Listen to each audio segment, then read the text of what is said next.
Hi, I'm Renee Williams, And I'm Billy Thomas. and welcome to another edition of From the Woods Today. In December, we've kind of had Christmas after Christmas after Christmas editions. No, I Next love week it. will be the same with Yeah. conifers. But this week, we are talking about some little hitchhikers that might come in your Christmas decoration. No, Renee, it's so great to be with you. And hello, everybody. Hopefully, everybody's doing great on this fine December morning. Yeah, beautiful day here in Lexington, Kentucky. A little rainy and overcast, but yeah, we're here to celebrate the Christmas spirit. And as Renee indicated, we've got a great show for you all today. We've got our resident forest entomologist, Dr. Jonathan Larson, is going to be talking about some of those hitchhikers that might make their way in when we bring in some things from the Inside. outside to the inside. So we're really, we always love having Dr. Larson on here. He does such a great job of, we'll be looking out for some of these hitchhikers that might be trying to invade into our homes this winter. So look forward to that. We also have Dr. Ellen Crocker with us. She's going to be talking about an invasive pesky plant that we're having to deal with, and it's the bittersweet. And there's a little bit of controversy going on about renaming this species. I Mhm. don't know if she'll bring it up, but yeah, it's been recently renamed. So there's a few different names out there, round leaf and others, but we're going to be dealing with bittersweet and not the one we want. So we'll have Dr. Crocker talking about that. If you all have any questions for our presenters, please use the chat function. And if you're on Zoom with us live, and if you're a YouTube viewer or a podcast listener, thank you very much. We really appreciate it. But you can interact with us via email at forestry.extension@uky.edu, and we can respond that way. And Renee, just glad to be with you today as we're kind of wrapping up 2025 with another great show on From the Woods today. Yes, definitely. So, Dr. Larson, if you want to turn on your camera. So, today we are talking about. I love it. Oh, our podcast listeners, I'm sorry, but Dr. Larson's got this giant insect mask on. He's getting into character, as always, bringing it strongly. Dr. Jonathan Larson. I was hoping that would work better, but the headphones were not fitting. I thought it worked great. All right. Okay. So I was like, yeah. I'm not going to be able to hear them. All right. Our podcast viewers have to get to this episode on YouTube. So. Yeah, go to fromthewoodstoday.com and at least see what we were laughing at. I mean, it was funny. It This was an is a alien mask with a big with a Santa hat on. It was this is hilarious. a self-created character. His name is Mantis Claus, and he Okay. is a non-denominational holiday spirit, but he celebrates at the holiday time. I'm actually going to wear it to the holiday party at the entomology department tomorrow and Oh, I pass love it. out the gift cards and stuff. That'll be great. That'll That'll be be great. great. Oh, yeah. Oh, it'll be a big hit. Oh, well, thanks Hopefully. for being with us today, for All sure. right. No Yeah. So we're problem. talking about those little critters that like to hitch a ride inside our homes. Yeah, they like to come inside. It's a special time of year for them and for us.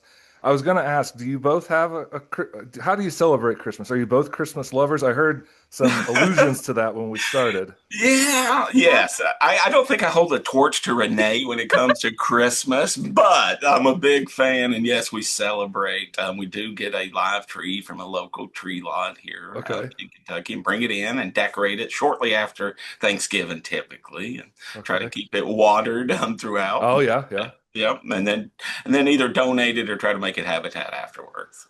And Let's Renee, do see. you have a tree? Yeah, well, what I do is I do have a fake tree, but that is because if I'm going to do all of that work, I'm going to keep it up for a while. So literally, I'm taking Halloween down as Christmas goes up, Oh, typically. And sometimes I have Christmas lights and pumpkins outside. yeah. Okay, okay. I like the overlap, I know. some Nightmare Before Christmas in Yeah. there a Exactly, little bit. right? Hey, Yeah, hey, yeah. we're celebratory people, That's Jonathan. right. Sorry. I like that about forestry and you two in particular. Uh, I think it's cool when people have real trees. I'll talk a little bit about that as I go through. But it is one of those things that can sometimes invite interesting house guests for the holiday season. So we'll just talk a little bit about Christmas trees and where they come from. But then I'll talk specifically about some of the different arthropods that pop up in there. And if either of you have ever experienced these, I hope that you'll chime in and share Yeah. your lived stories as Yeah, well. we may eke out on you there. Yeah, All right. Thanks, Dr. Larson. thank No you. problem. So I just wanted to start by kind of giving a primer on what we're talking about. I'm one of those people that I really love little micro histories of things. And one of the things that I love to just do little research trips on the internet are some of our holiday traditions. I've long been obsessed with sort of the origins of jack-o'-lanterns and things of that nature. And one of the things that I like to look into a little more, I guess, is some of the things that we do at Christmas. Because I remember distinctly being a kid, maybe like 9 or 10 years old, and as I'm helping my family like prop up a pine tree in our living room, and I'm covered in sap, and we're about to just like slather it in ornaments and all these things that we've kept through generations of family, passed down from person to person. The thought struck me about how strange a situation this is. Like we've hauled a living organism into the living room. We sometimes, chopped it down, or we bought it off somebody that chopped it down. And if you just were an alien and you landed here and you saw humans doing this, you might have a momentary pause to be like, what is this? Like, why are they doing this?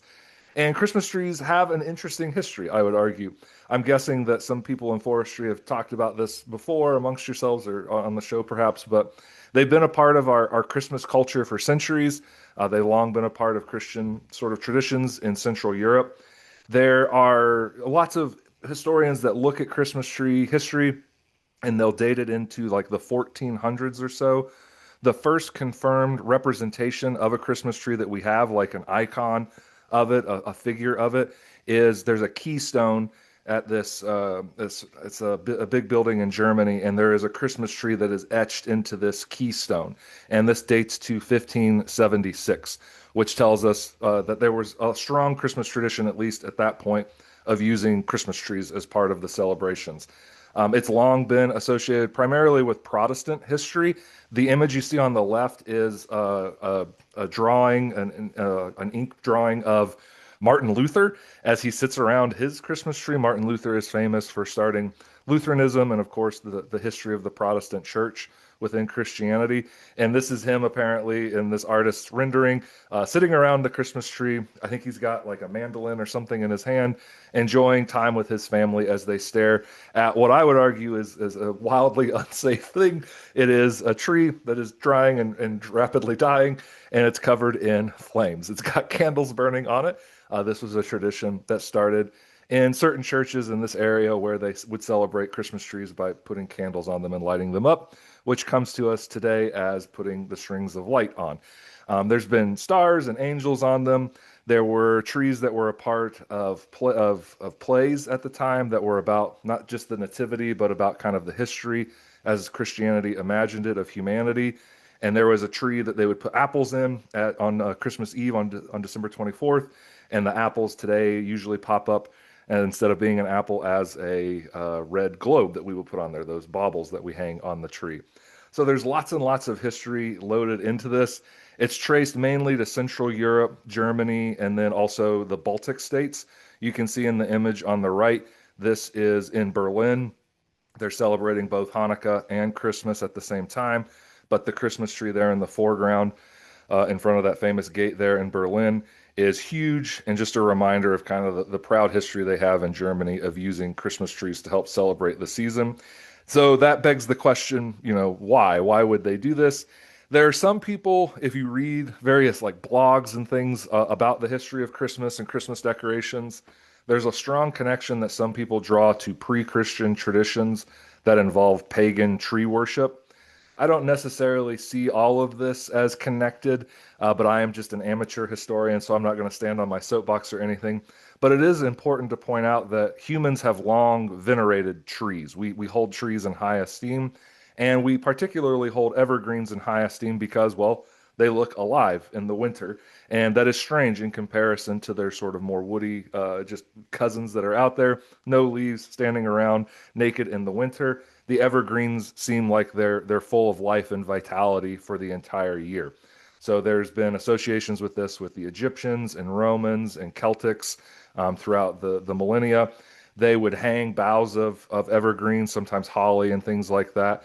One of the ways that we actually can see this translated to today, the image you see on the right there is a Christmas spirit from the Christmas Carol. This is the ghost of Christmas Present, who is often drawn in the same way as another Christmas character known as Father Christmas. And Father Christmas is generally drawn with these sort of wreaths of holly upon his head. And he's always got kind of big, bushy red beard and big, bushy red hair. If you've seen Mickey's Christmas Carol or Muppet's Christmas Carol, you've seen sort of cartoon or puppet images of this. But it's actually a really long-standing tradition. and he usually has this like green robe on with white fur. But he is also associated with an ancient sort of mythological or character called the Holly King. The Holly King and the Oak King go through cycles. The holly is at its peak in the winter, in the autumn solstice, and then into the spring, while the Oak King is the opposite. The Oak King is strong in the summer.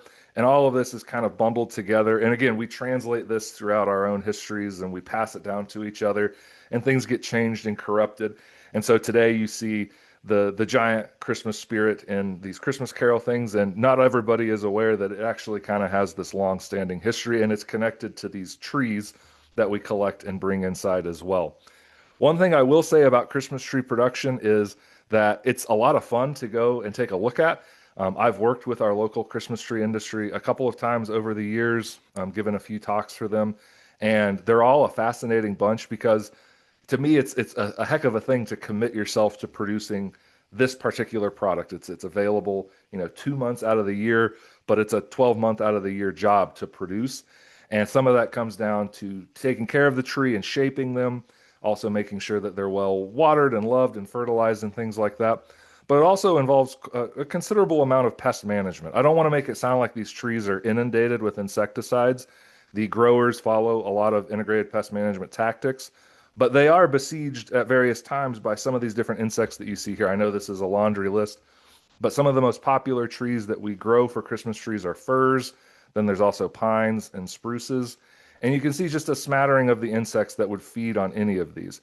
Firs tend to get aphids. They can also be infested with bagworms. There's a few things that are sort of specific, not specific to them, but they prefer these over other things.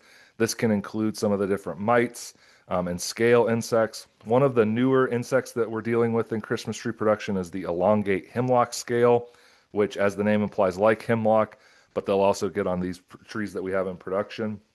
There's various bark beetles that get in pines. There's the white pine weevil and pine sawflies. Pines have one that's a little more specific, the pine needle scale. They also get elongate hemlock scale. They also get this thing called the Zimmerman pine moth, which, if you've ever seen an infestation, they produce these bizarre, sort of pitchy masses that look like popcorn, which is, again, kind of a connection to Christmas. We thread popcorn and put it up as tinsel on the tree, but this is located lower on the tree. It's just this big gummy mass that kind of has these weird shapes in it, and it looks like popped corn all glued to the tree. The last group that we have here, the spruces, they get Cooley spruce gall aphid, which causes these big bulging galls to appear at the tips of branches.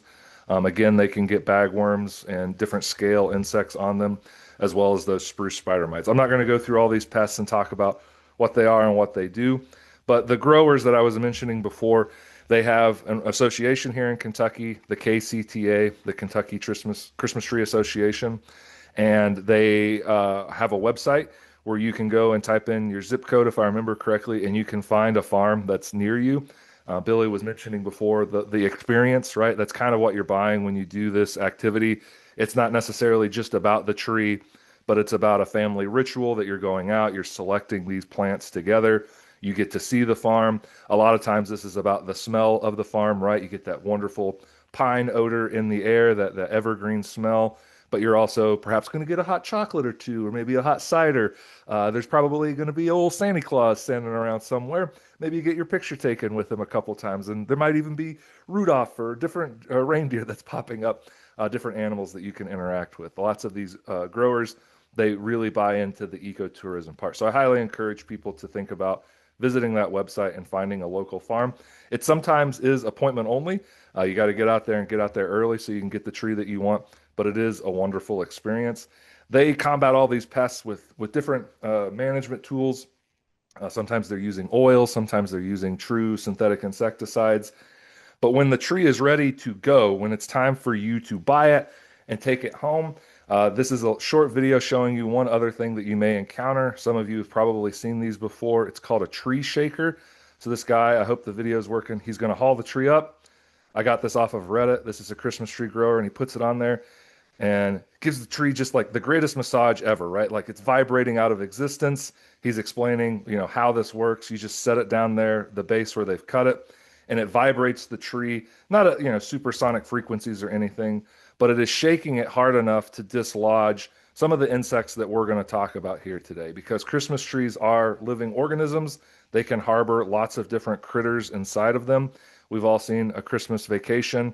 I've never had a squirrel pop out of a tree or anything like that, or a bird, but I have had many, many calls, many, many interactions where people have dealt with insects or different kinds of arthropods in the tree. So some of them, they're just simply sort of inviting themselves into this tree to use it as an overwintering spot. My example here is a spider. So spiders, they can live for multiple growing seasons. Generally speaking, we would be talking about some of the bigger, sort of beefier spiders when we're talking about this, and we're talking about female spiders. Female wolf spiders, for example, can live at least a couple of growing seasons, but in order to do that, they have to find somewhere that they can hide out for the winter. For a lot of them, they would do this under the bark of a dead tree, but for others, they'll get into living trees and then they'll settle in if they can find somewhere to hide themselves. Spiders will often be under something, and then they'll spin this kind of hibernaculum around themselves, this silken structure that helps to protect them and kind of keep them safe. But if you bring that inside, it's going to start getting toasty and warm, and it's going to wake up. Stink bugs, a lot of people get worried about them performing the same activity. We do get a lot of stink bug calls in December where they might get warm on a certain day and start crawling around. They tend to prefer deciduous trees if they're going to overwinter in trees, but it is possible for them to end up in pines and spruces and firs, where then again you bring it in and the tree warms up after it's been outside all summer and then fall and then early winter where it's been in the tree lot perhaps. And those insects are going to warm up too, and then they're going to begin to wander. So the spiders, the stink bugs, they could all be doing this in order to try and survive the winter. A lot of the other ones that we're going to talk about today, they have a very different behavior. So these ones are the ones that tend to get shook out of the tree by that shaker I showed a moment ago, something that's just kind of hiding out.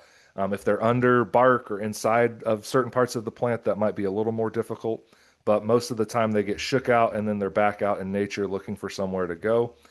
The other ones that we'll talk about, though, are not going to get shook out of the tree because they've been laid in the tree as eggs. A lot of insects overwinter as eggs, and the eggs are protected usually and they're glued to things. Eggs tend to be very immobile because of that, and they don't usually get shook out of the tree very easily. The other option that we could see that doesn't get shook out of the tree, shaken out of the tree, would be something that's living inside of the actual trunk of the plant or in the branches, where they're a wood boring pest and they're deeper in the wood. And again, they're not going to get shaken out there because they're inside of the plant. So that shaker is great. It helps with a lot of different things that you don't want to bring into your home necessarily. Just because you're not looking for multi-legged Christmas guests, you already have family coming over, and you don't need that on top of it. But there's other ones that they're not going to get shook off, and these are the ones that could start popping up as you get closer to Christmas Day. And what we're dealing with here is something that is very kind of pertinent to the insect's life cycle. I've talked about on this show before how insects survive the winter. Just as a refresher, insects, their life is almost completely dictated by the climate that they're surrounded by. A lot of organisms are like this, but insects are somewhat unique in that their body is driven by temperature in particular. They cannot deal with temperatures in the way that we do. They are the same temperature as whatever sort of temperature surrounds them. They can avoid hot temperatures by going under a rock or under a log or going into shade. They can avoid cold temperatures by moving somewhere warmer, trying to avoid the cold air temperatures. But it is very difficult for insects to stay warm in the winter. And this means that their development through their life cycle is impacted by that temperature. Insects develop through a system that we have called degree days. So degree days are an accumulation of development on days above a certain temperature. The two examples that you see here, we have a monarch butterfly and then a grasshopper.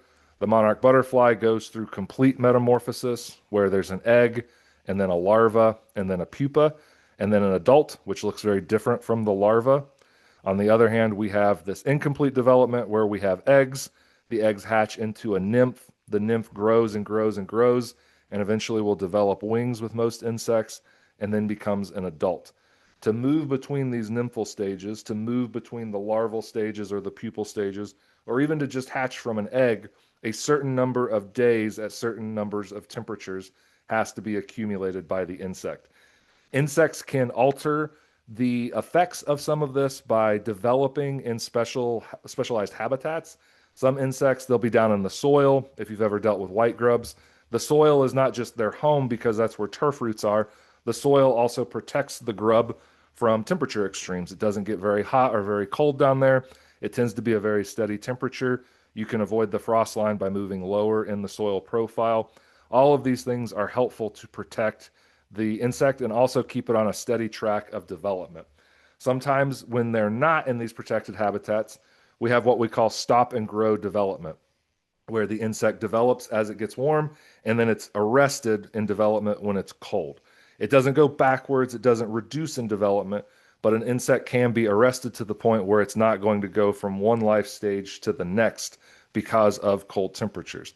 That's what they would experience if that Christmas tree stayed outside. Unfortunately, when we bring them from outdoors to indoors, we begin to alter this equation. So this is a generalized growing degree day formula. Everybody thought they were just going to have happy, joyous Christmas conversation with Jonathan today, but no, you get math. Everybody gets to deal with math now.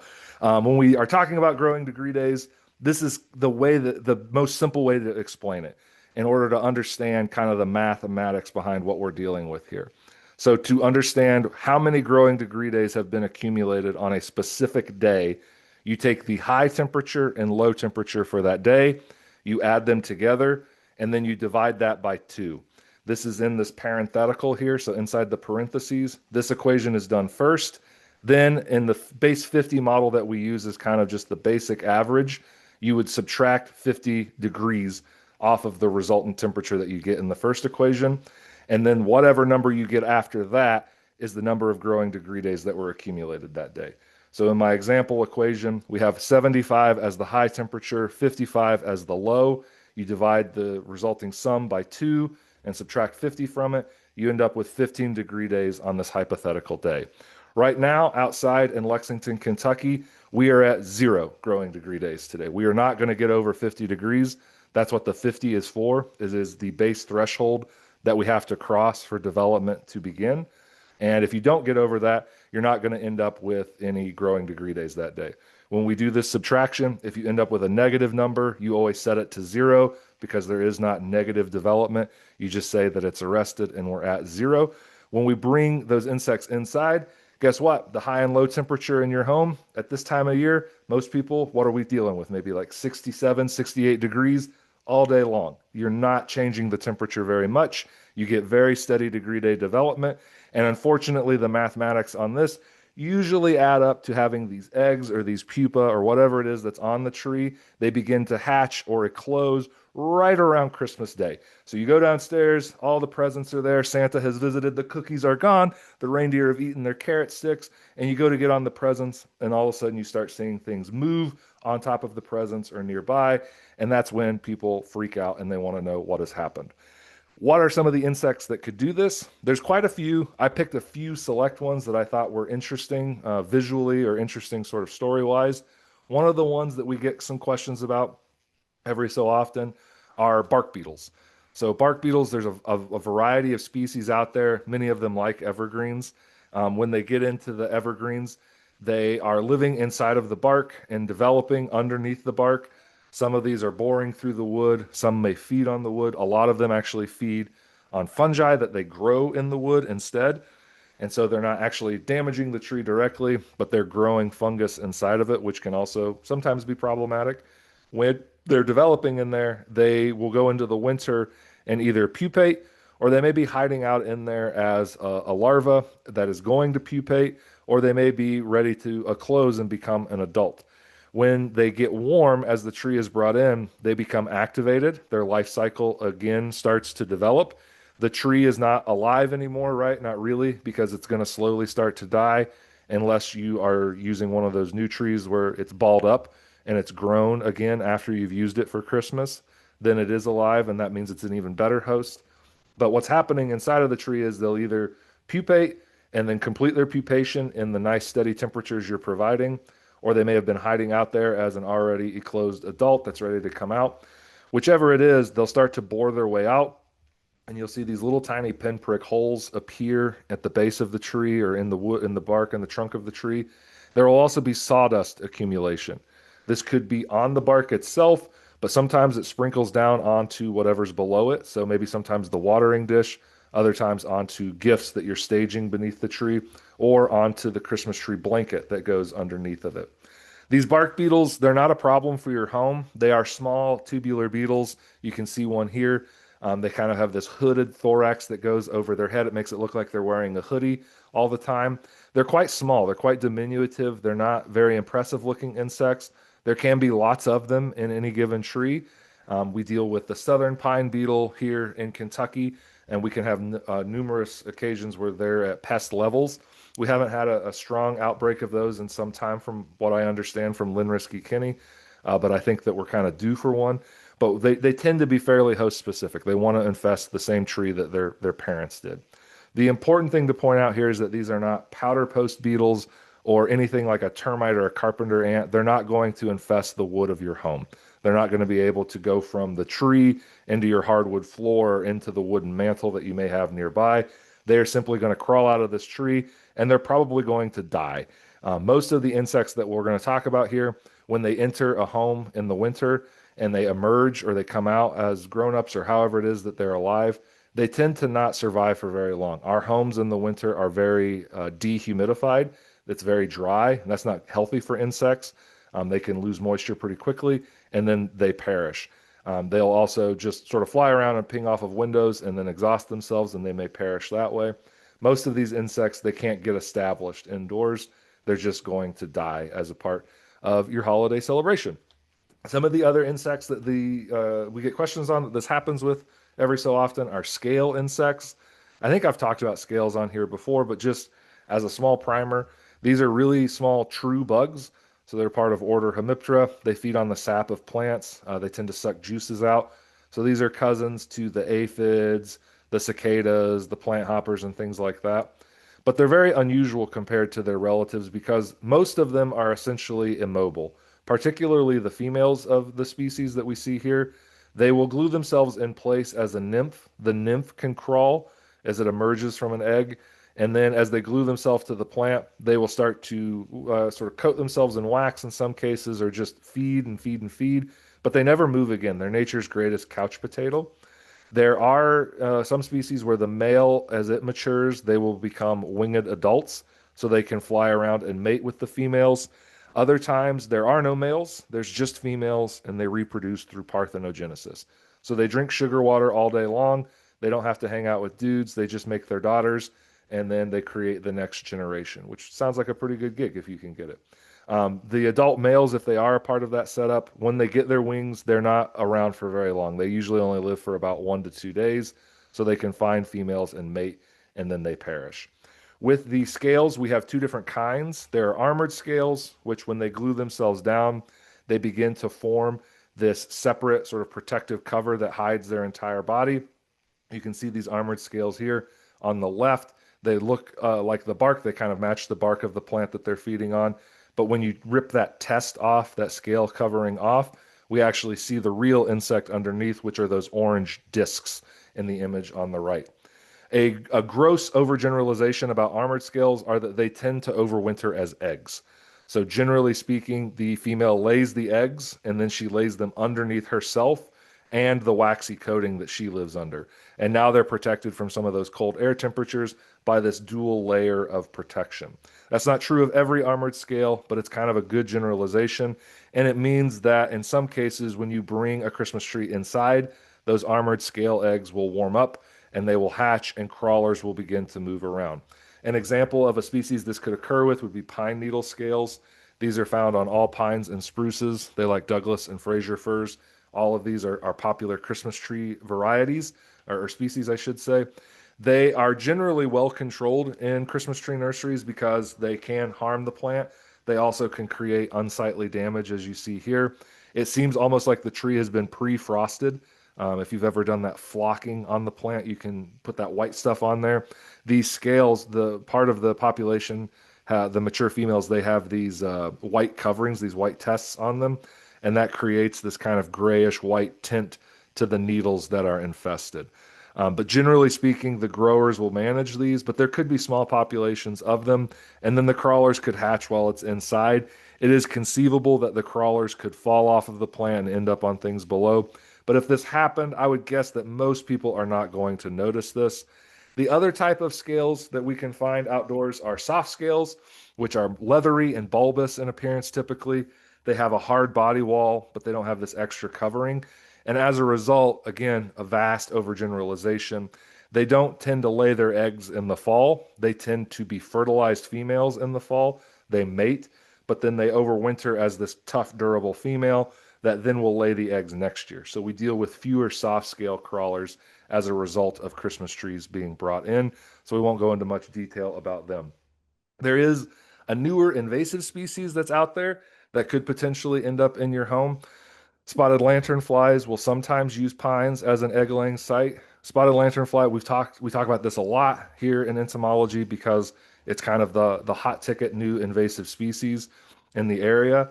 The eggs that are laid by the spotted lanternfly female tend to be fairly obscured. They look like bark or they look kind of like mud, and it's easy to miss because of the way that they look and where they're laid. Some of them are out in obvious areas. They'll sometimes put them on like mailboxes or even cars or on the side of your home. But when it's on a tree, they can blend in due to a secretion that the female will lay on top of the eggs. So here's a female doing that. She will exude this white goo from her body. As it goes on top of the eggs, it will begin to harden and it will turn brown, and that obscures that pile of eggs. This is there to help the eggs to survive the winter. As I've alluded to before, we want to avoid the cold air temperatures. Having this covering on top of the eggs results in, I think, about a 40% higher survival rate than eggs that are uncovered. But this makes it difficult for people to see them. It also means that they're pretty tightly glued to the tree, so they're not going to get taken off by the tree shaker. This is not something that everybody in Kentucky is going to have to contend with. The only confirmed infestations that I can speak of right now are in Gallatin, Carroll, Boone, Kenton, Henry, Owen, Grant, and Campbell counties. If you go closer to Cincinnati, that's where the infestation is at its strongest in Kentucky. There have been sightings in other locations.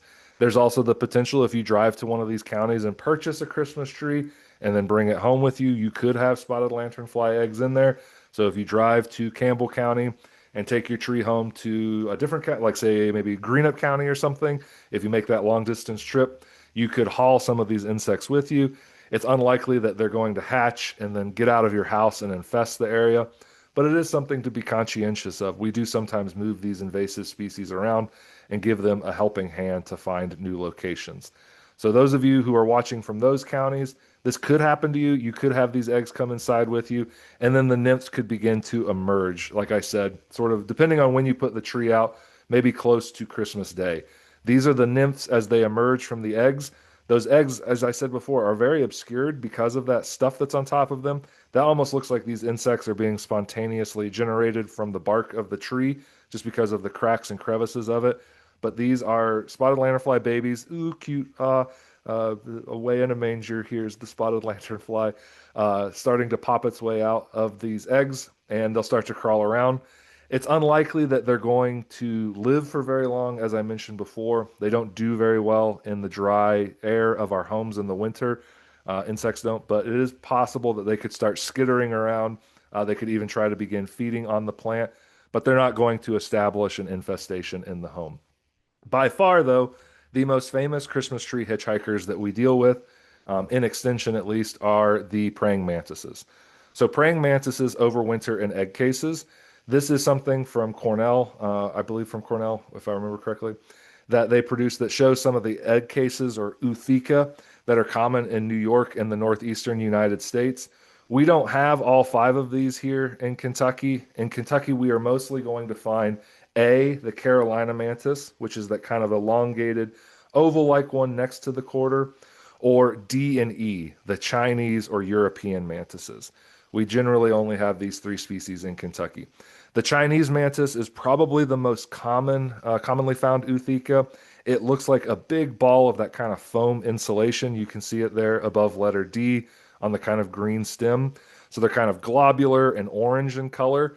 And then the European mantis, I think, looks like an over-exaggerated rib cage. Like there's a center sternum and then hundreds of ridges kind of going away from that center sternum, and it creates the appearance of something with lots of tiny little ribs. So D&E, the Chinese and European mantises, these are introduced species.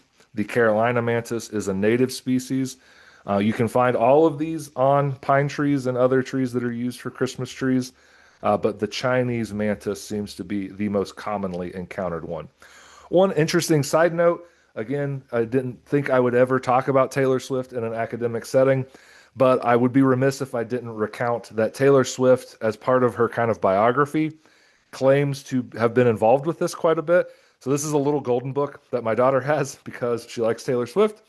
And we were reading it the first time when we bought it, and I turned the page, and she describes in her life that her family owned a Christmas tree farm.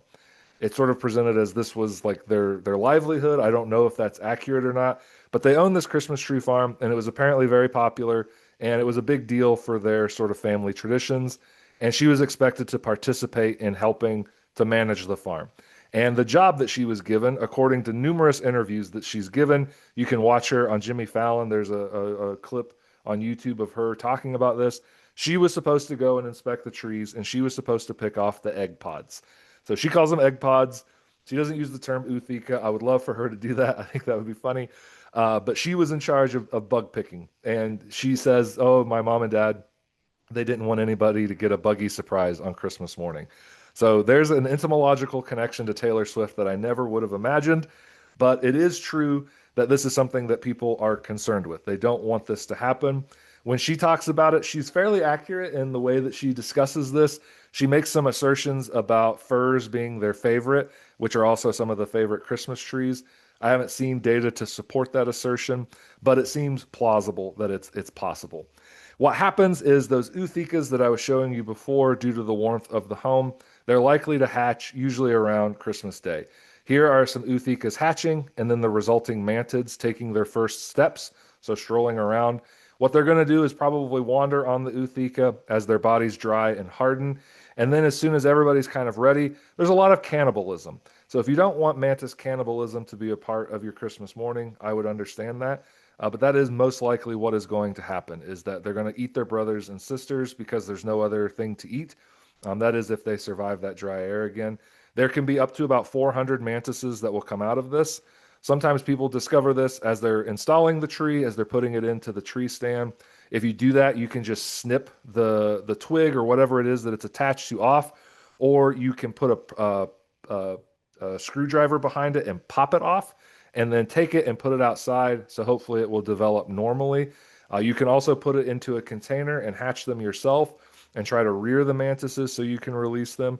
But by and large, if people don't notice this, they'll start to see them crawling around on the tree or down below. And these are big and noticeable, and people tend to sort of be startled and freaked out a little bit.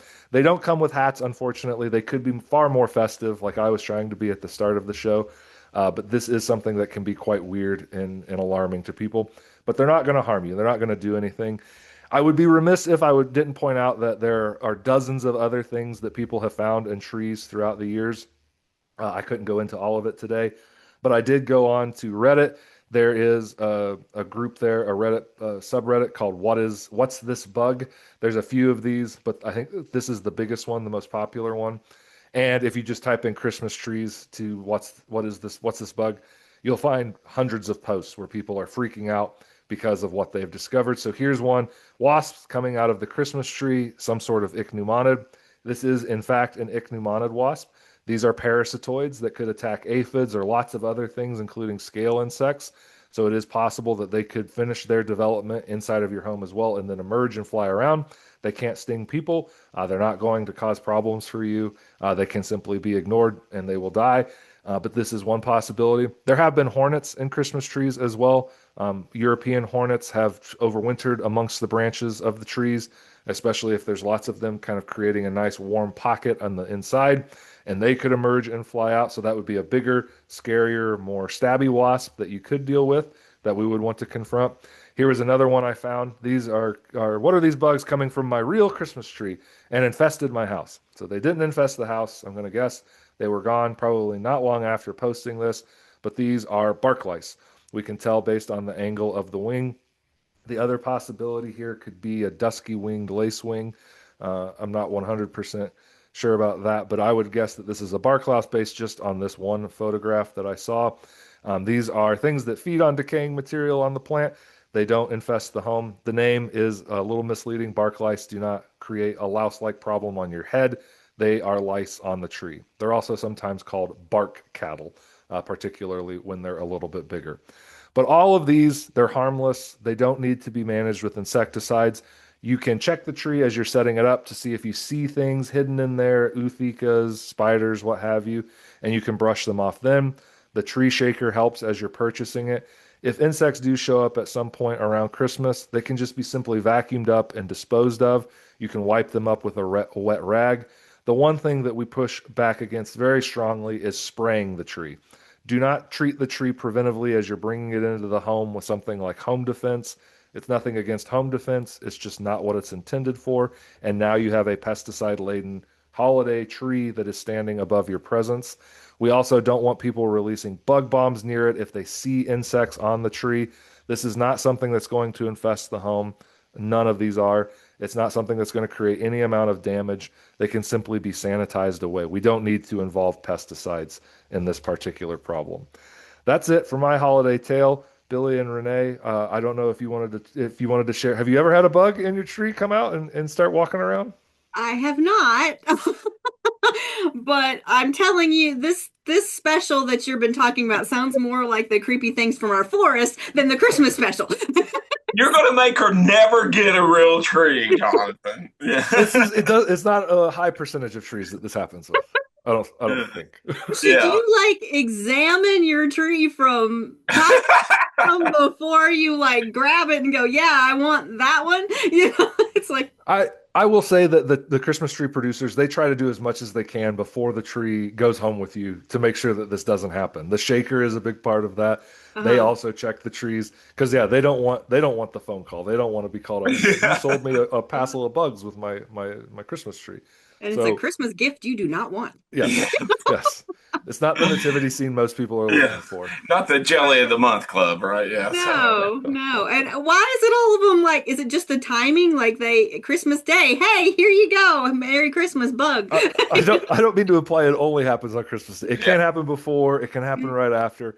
But yeah, the degree day accumulation for some of these species, if you put your tree up like the day after Thanksgiving, you're giving your insect friends that are in the tree about a month to accumulate some growing degree days. And that's going to happen very rapidly with those consistent temperatures that we provide. And yeah, it seems that it often times out to be right around Christmas. No. Okay. Surprise! I love Gift it. that keeps on giving. Oh, yeah, that was awesome. Yeah, really informative and interesting. Yeah, I think I've had a few of those over the years in some of our trees, but yeah, never. It just means it's alive. Yeah, no, I mean, never like overwhelming though, right? You know, a Right. few here or there, but yeah, nothing too big concern. Yeah, Yeah. excellent. Well, I'm excited to learn from Ellen. Dr. Crocker next. I know. Well, Yeah. we're gonna try to get down to what is this bittersweet called, right? You know, Exactly. This is they no keep painting fun, the name on us. Jonathan. I know. It's no fun going after you. Here you are talking about, Christmas Day cannibalism and I Taylor Swift, know. and I'm just waiting for the album of Christmas carols to come out. I really want her to have a song that is about this experience. Praying mantises Yeah. emerging on Christmas Day. Maybe we could do a yeah, cover band, Ellen. yeah. There you I go. like this. I love like this. I'm in. Oh yes, I love it, Dr. Crocker. Greetings. Dr. Crocker, woohoo! So nice to join you all. So today we're kind of also going on the theme of things that maybe are associated with this time of year and the decorations, but that you probably don't want to be seeing around, and that is round-leafed bittersweet. So if this looks familiar, there's a lot of like holiday decorations made out of bittersweet, and you might see these like cool berries and ornaments or wreaths or some kind of display. I don't know if you've seen this before, but you'll find it around. And unfortunately, it also has a darker side to it. So it's not just looking pretty in our displays. And I'll talk a little bit about that today. All right, looking forward to it. Yes, as always, appreciate you, Dr. Crocker. Thank you. Oh, well, happy to be on. And so, yeah, if you're seeing this, or if you're seeing vines taking over your woods and choking your trees, it could be round-leafed bittersweet, an invasive plant that can cause problems in woodlands and edges. So in this edition of Pesky Plants, I'm going to be talking about round-leafed bittersweet, what it looks like, potential lookalikes, because there are a few, and how you can manage it.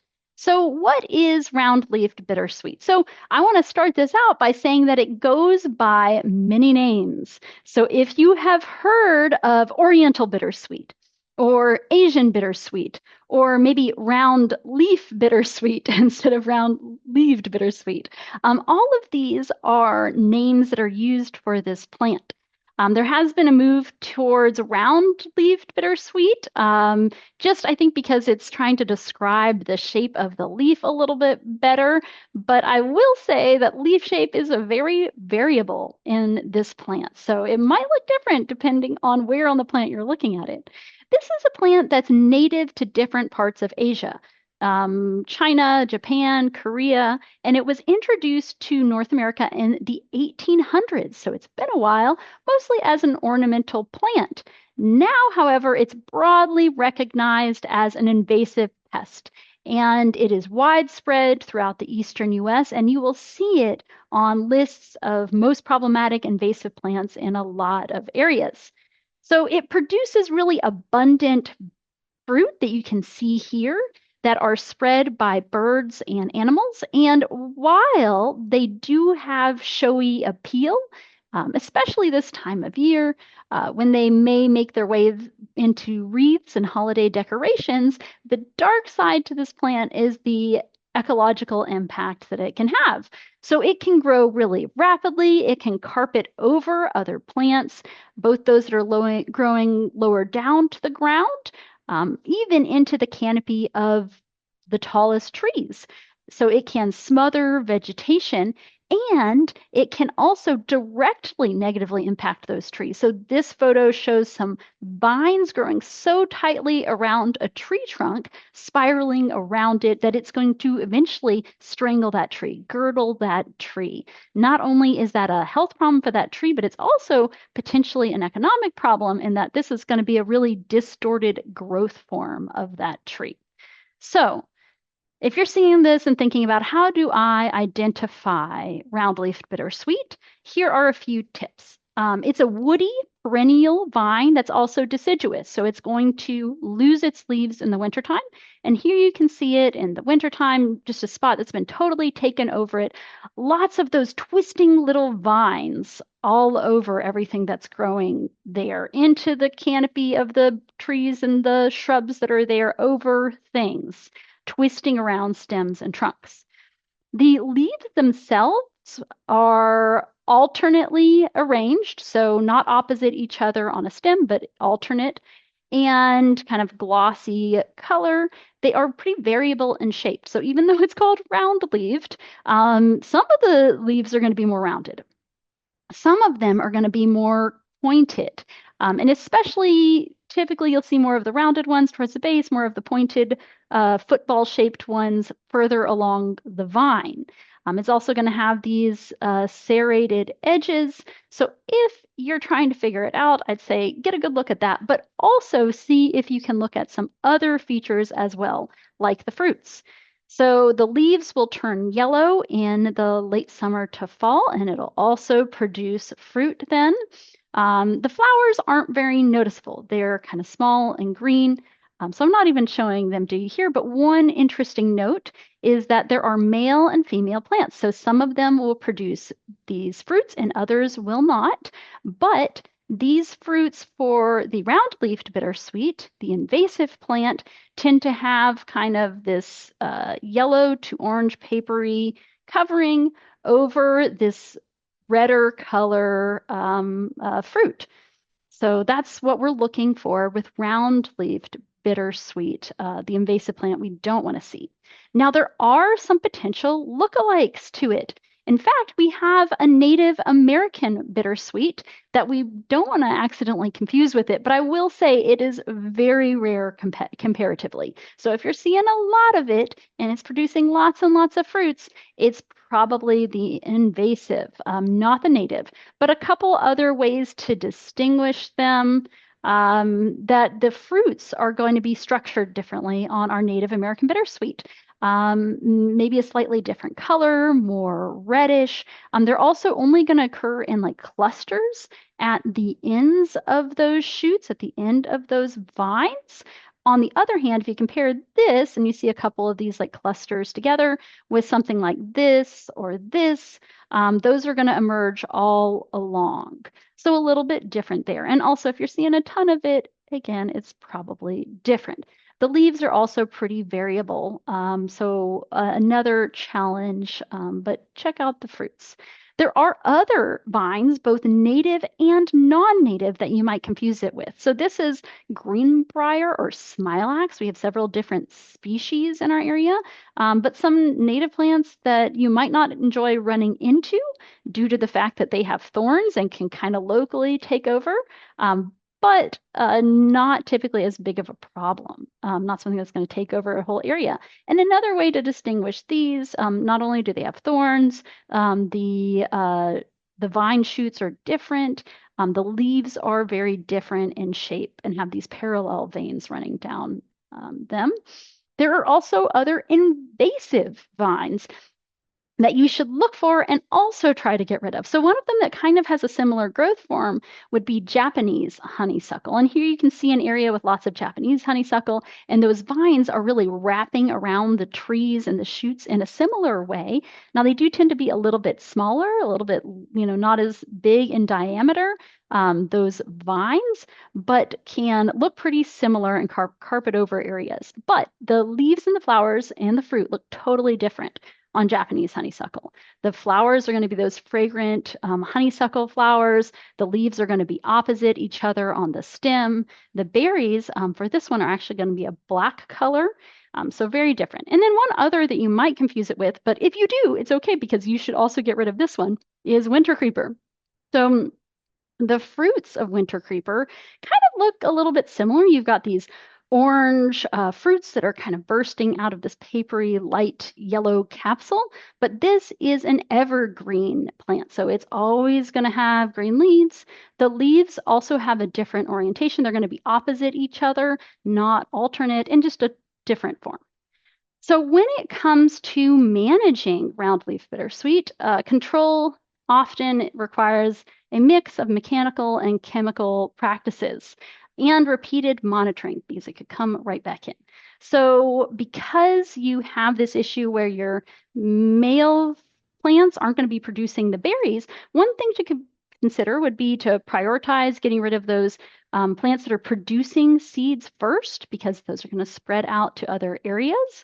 But in practice, if you're trying to deal with a larger infestation, you're going to need to think a little bit bigger picture than that. So if you've got small plants, seedlings, these could be hand pulled, especially when the ground is moist. You just need to make sure to get as much of that root system as possible so it doesn't resprout from what remains.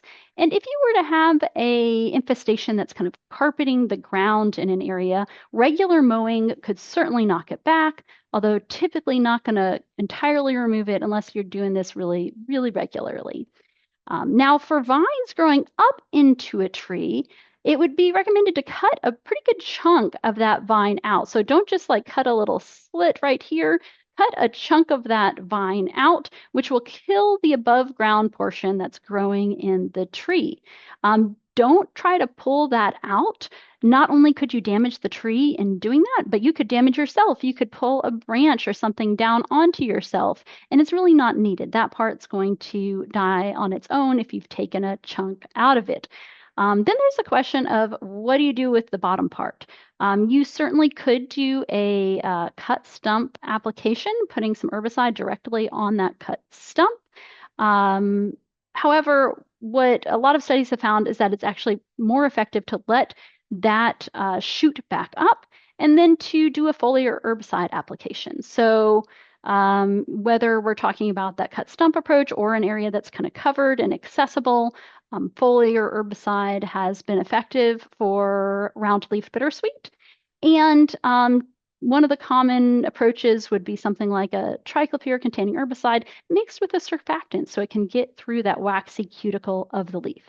Late summer and early fall is typically the best time for that type of application. But there are other approaches. I mentioned a cut stump application earlier, especially if you have those larger diameter vines. Now you could expect some resprouts from that, and so something you want to follow up on.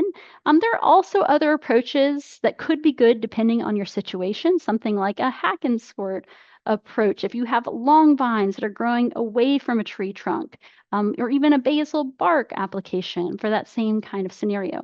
But whatever you're doing, make sure you do your research on any herbicide well before applying it. Read the label carefully to ensure you're protecting yourself, you're minimizing any potential damage to things you want to keep, and you're being as effective as possible in your work. And then, while it might seem obvious, I don't recommend buying wreaths or decorations made with roundleaf bittersweet. That's because those fruits, if they fall, they can make new plants. So if you put those in your compost or somewhere else, they can spread. And you will still find it for sale. And a little word of caution, a lot of the research that I was finding online suggests that sometimes you're going to see American bittersweet for sale, but it's actually a non-native bittersweet. So something to keep an eye out for. You don't want to be caught up in that mistaken ID.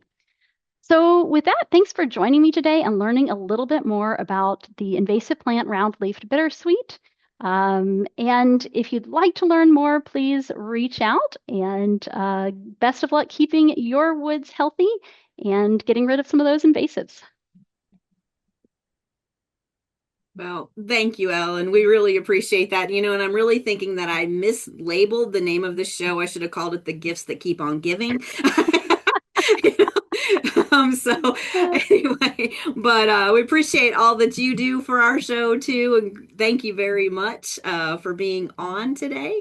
I greatly appreciate that. We've had a couple of comments in about some places you can get Christmas trees, and Dr. Larson had said maybe somebody should name it the Silver Bugs of Christmas for a band name, which would be kind of cool. Yeah, I'm in. We got to do a show with our new band. I know. Yeah, because like Ellen could easily, throw in some stuff, and Dr. Larson could throw in some stuff. We'd be good to go. So but you both are muted. Not as exciting as cannibalizing erupting ornaments of praying mantises, but I would argue I more don't want to see roundleaf bittersweet than the praying mantises. So yeah, invasive species. I actually had praying mantises one time. I think they might have gotten behind my shutter because we had it all over our house. Yep. So I don't know if they just laid eggs behind there or what, but it was kind of cool because it was outside, and we could watch all the little ones coming out. So, but thank you both for joining us today. I really appreciate it. And you all, we really appreciate all the work you've done all year long, because I know I count on you two for a lot of shows. So I greatly appreciate you helping me out all year. It's a lot of fun. Happy holidays to you. Thank you. All right. So that was a really great show. Really appreciate everybody being on. And you can always go to FromTheWoodsToday.com if you want to watch any of these shows. And I really appreciate you because, like I said before, if it weren't for you, we wouldn't be doing this. So if you have any show ideas, let me know, because 2026 is fastly approaching. And so I need a whole nother year full of shows. So if you have any questions that you think, hey, I'd like to know more about this, shoot me an email at forestry.extension@uky.edu, and we will try to get those answered on a show. Next week is our last show for 2025. We will be talking about conifer IDs. So if you want to learn about all the Christmas trees that could have those bugs on them and how you would ID your tree, Lori Thomas will be on to talk about that. And also Anna Weicker will be on again to show us how to make some wreaths. So that'll out of those conifers. So that'll be a very fun show to watch as well. So we will see you all next week. take care, and we will see you again. Bye. From the woods today. From the woods today.